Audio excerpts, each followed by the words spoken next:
Bonsoir à toutes et à tous. Dans ce journal, nous allons parler du projet Art d'éveil et de conscience initié par l'ONG Partners Togo. Bilan ce mardi des activités de la première édition des Journées de l'emploi à Thiéviers. Nous allons aussi parler de l'importance de fréquenter un dentiste.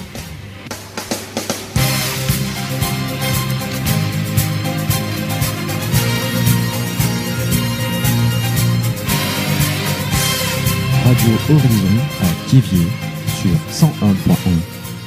Le développement des titres. Les organisateurs de la première édition des Journées de l'emploi à Thiéviers ont fait le bilan des activités ce mardi.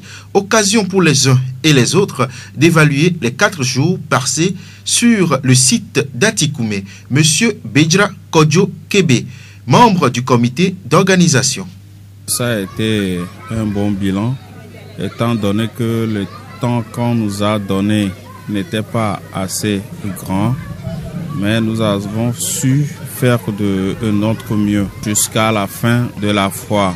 Quant à ce qui concerne ce qui a été, on s'est dit que le jour choisi a été OK, mais ce que nous remarquons au niveau de ce qui n'a pas été, c'est que malgré les informations, les émissions sur la télévision et sur la radio, les gens se disent n'avoir pas été informés de cette journée. Et ce que nous déplorons aussi, c'est que cette journée a été faite au moment où les élèves ne sont pas à l'école. Au niveau de la population, ils se disent n'avoir pas des points de loisirs dedans. Donc ça qui a fait que la plus grande partie n'était pas présent. Il y a aussi un problème d'heure. Et ceux-là qu'on devait impliquer qui n'ont pas été, donc on s'est dit on fera tout et tout pour impliquer tout le monde, les faire savoir sur tout ce qui doit se passer l'année prochaine. La voix du Zion. Partners Togo fait partie des ONG nationales qui luttent pour l'épanouissement de la jeune fille à travers l'éducation. Depuis le 11 octobre 2014, cette organisation non gouvernementale pilote un projet dénommé l'Art d'éveil et de conscience. Mademoiselle Bébéou Sitchopé est la coordinatrice du dit projet. Ce projet consiste à donner la parole aux filles et aux femmes qui ont été victimes ou qui continuent par être victimes des violences, de l'harcèlement et de la discrimination fondée sur le sexe pour exprimer leur ras-le-bol, pour une prise de conscience. Alors, il faut noter que pour bien réussir le projet, nous l'avons subdivisé en 3 étapes. La première étape, c'est la partie sensibilisation et ça concerne directement chacune des 55 boursières de l'ONG Partners Togo sur toute l'étendue du territoire togolais, qui sont au niveau du CG, lycée et université. Donc, chaque boursière s'est chargée de faire une présentation dans sa communauté. Donc, à travers des petits causeries, débats, elles ont eu à partager leurs expériences sur un sujet donné.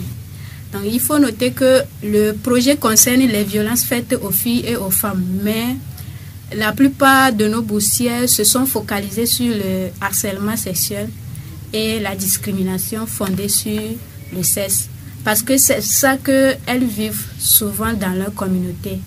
Donc, c'est un peu ce qui concerne la première partie du projet. Pour la deuxième partie, c'est la partie du projet d'art. C'est après la discussion initiale sur le harcèlement et la discrimination fondée sur le sexe, les boursières encouragent leurs sœurs à raconter leur expérience sur le sujet dont elles ont été victimes. Bébéou Sitchopé, coordinatrice du projet l'Art d'éveil et de conscience. La 3e étape de ce projet concerne la campagne médiatique.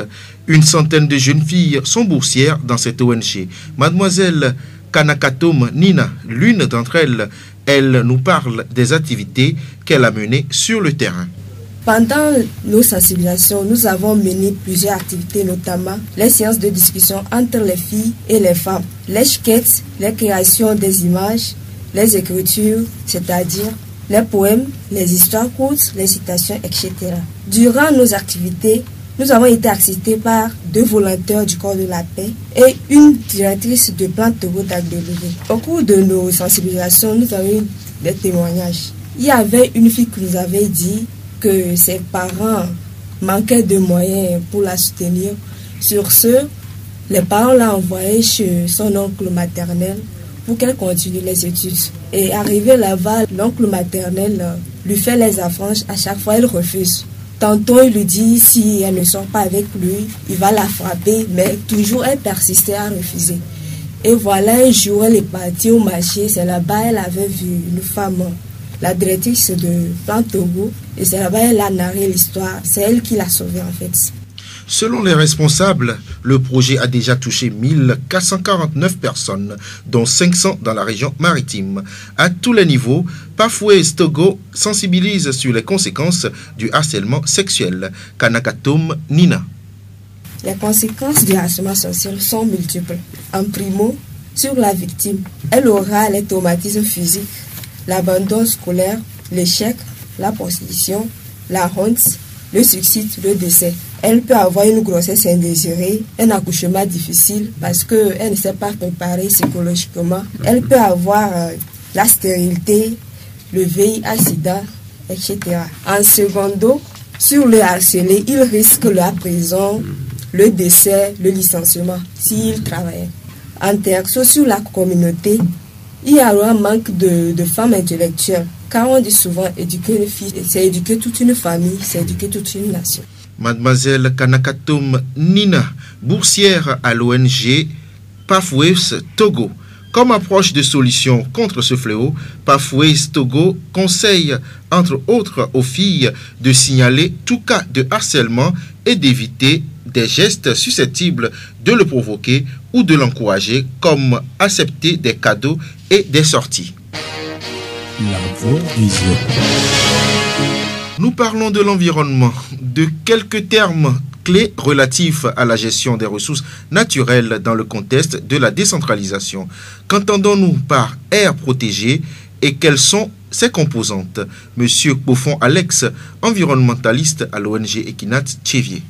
Une aire protégée est une zone géographique délimitée sur terre ou en mer, désignée, réglementée et gérée par des moyens appropriés et spécialement dédiés à la conservation de la diversité biologique, des ressources naturelles ou culturelles associées. Les aires protégées comprennent entre autres les réserves naturelles intégrales. Nous avons les parcs nationaux, comme au Togo, on peut citer le parc de Loti, de la Kéran, de Bandjouri, etc., qui sont des zones naturelles terrestres définies pour protéger les écosystèmes et leur biodiversité à des fins spirituelles, scientifiques, éducatives, récréatives ou touristiques. Nous avons aussi les monuments naturels, espaces contenant un ou plusieurs éléments naturels ou culturels particuliers d'importance exceptionnelle ou unique. Nous avons les réserves de gestion des habitats ou des espèces, espaces terrestres ou marins définis pour garantir le maintien des habitats ou pour satisfaire les exigences de conservation de certaines espèces particulières.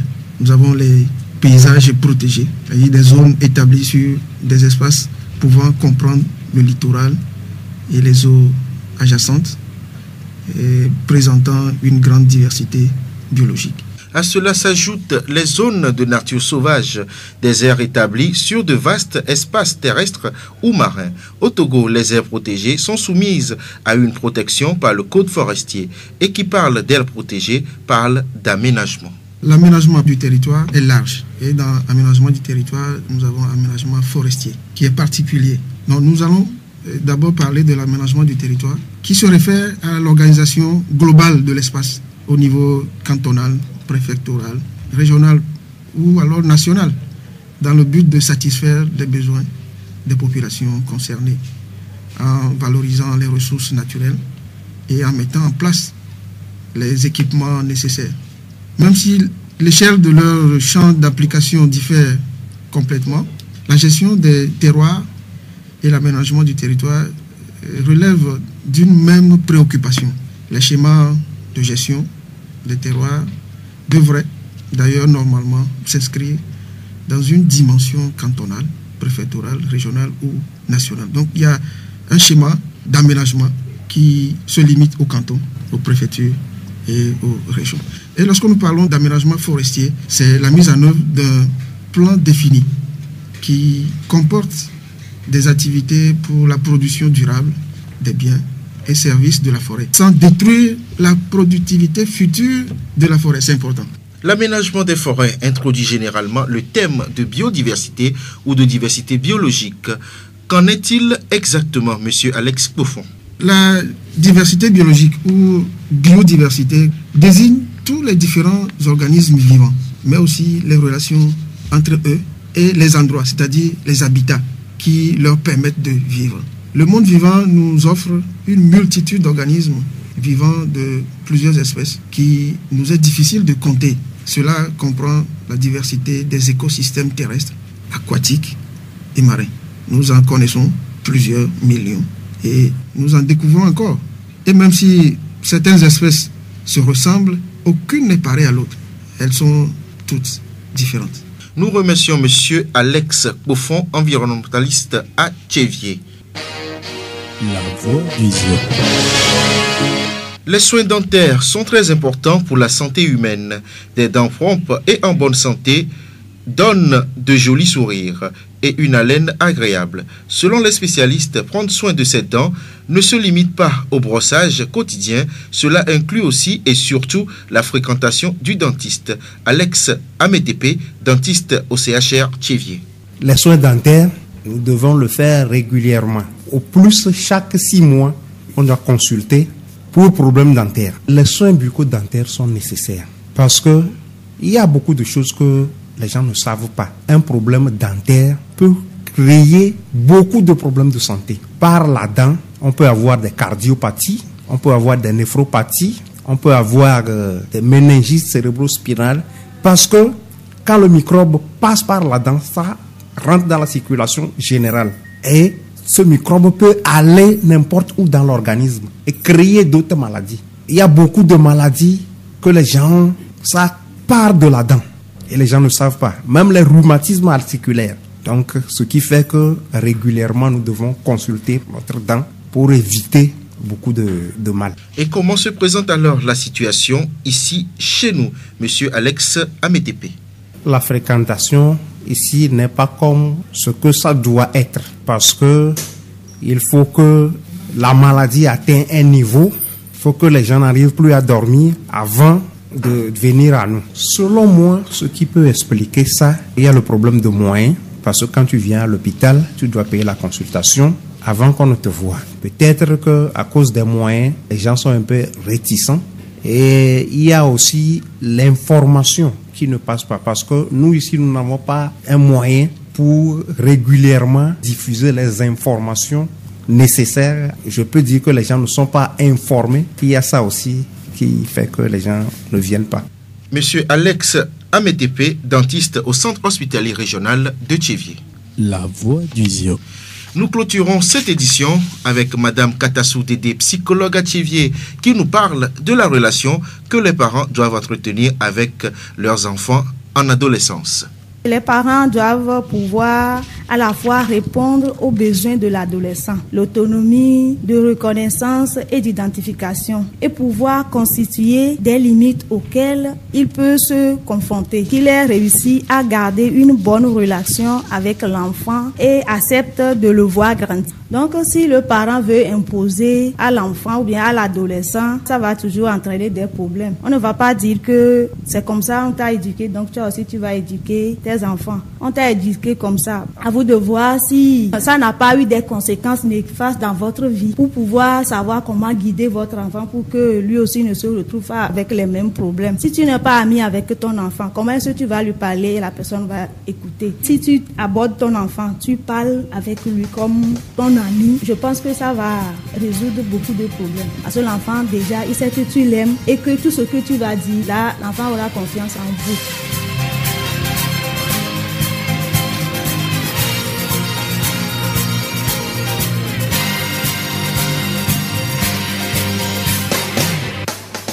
La différence entre ce que nous faisons et ce que nous sommes capables de faire suffirait à résoudre une grande partie des problèmes de ce monde. Mahatma Gandhi. Fin de ce journal. Merci de l'avoir suivi. Présentation Edem Agbetos sous réalisation Gaëtan Amouzou. Bonne suite de nos programmes.